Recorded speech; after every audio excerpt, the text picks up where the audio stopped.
Self-driving car service Waymo will actually be launching its first usable car service.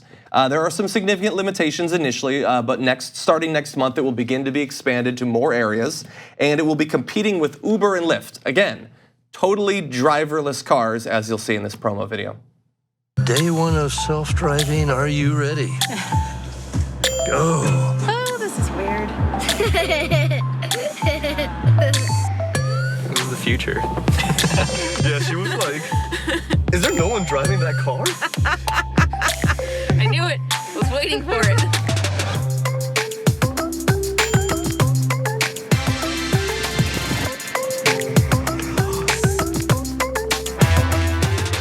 You'd certainly never know that there wasn't someone driving this car. Yo, car. Selfie. Thank you, car. Yeah, thank you, car. Okay, so initially it's just going to be available in the Phoenix area. That's where they've been testing it the most, and it will only be available to people in an already exclusive group, but that will be rolled out, and they will be operating driverless cars with people riding in them. Why are you so excited about this? So I am excited, obviously, because I think that obviously driverless cars are the future for a number of different reasons, but I am also very scared because I know how humans work. If there is any problem, if there is one issue, people are gonna be like, oh, there's never been a car accident before, now the computers are crashing. And we will exaggerate any issue whatsoever, and it might turn off people to this obvious beneficial change that will eventually be standard across all cars.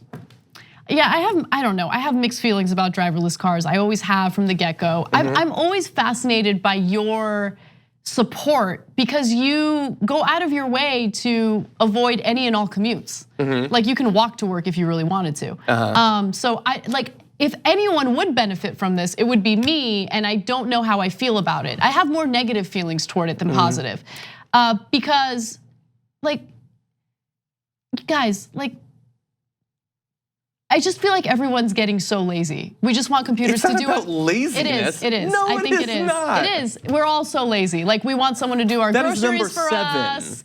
We want someone, we want a computer to drive us around. I don't want a computer to drive me around. I'll drive my own damn car. And also, I don't want, Grandma Kasparian over I know, here. I'm being a grandma, but here's the heart of what I don't like about this. And I know that this is controlled by two different things. I don't want more cars on the road. I want more of a push toward public transportation. This could reduce the number of cars on the road, How? actually. Because if you have services like that are super automated, you can have one car servicing multiple people rather than like my car. I'm the only one that gets to use my car. You could instead have a car that's not owned by an individual person that's just driving around helping out tons of people. I totally get that, but is that really gonna be the affordable way if you have, let's say, a long commute to work, right? So you're gonna pay for every single ride to work every single day? Let's assume that what I just said is totally wrong, and best case scenario, it's one person, one car. There are still major reasons to prefer this. As more and more cars go driverless and are able to communicate with each other, driving will become much more efficient. People will be able to go at more constant, faster speeds. There will be less crashes. Your commute will actually be shorter because there will be less traffic. And as a consequence of less traffic, less crashes, I should say, you're gonna have less property damage, so you won't be able to have to repair your car nearly as much. And I don't know if you know this, but lots of people die because of human-driven cars. It's like 35 or 36,000 people last year, I think it is. We can drastically get that down by having computers do it. So we're talking about something that could potentially save tens of thousands of lives a year. Okay, fine, whatever. That's my response to that. Waymo, yeah, sure, fine. whatever. Waymo, it's great, whatever. We're not being sponsored by Waymo. I just want to We're not. I guess But I just we don't. can.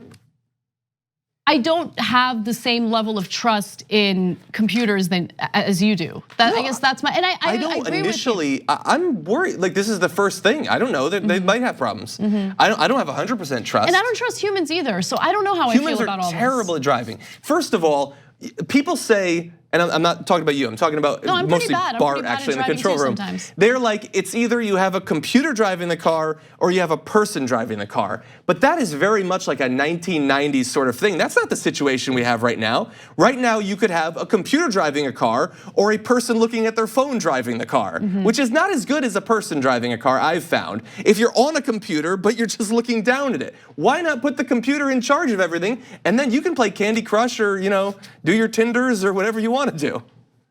You can read a book, you can take a nap. Okay, think about a nice long nap. fine. I'm excited about the driverless cars. You've convinced me. We got her, Waymo. Yeah, I didn't really have good arguments. I acknowledge that. And a Kasparian crushed by pro self-driving car advocate. That's what the video is going to And be. for one of the first times ever, that would be an accurate title on YouTube. On the go? Don't worry, we got you covered. You can still listen to TYT at our new podcast network. Find us on Apple Podcasts, the Google Play Store, or at tyt.com/podcast.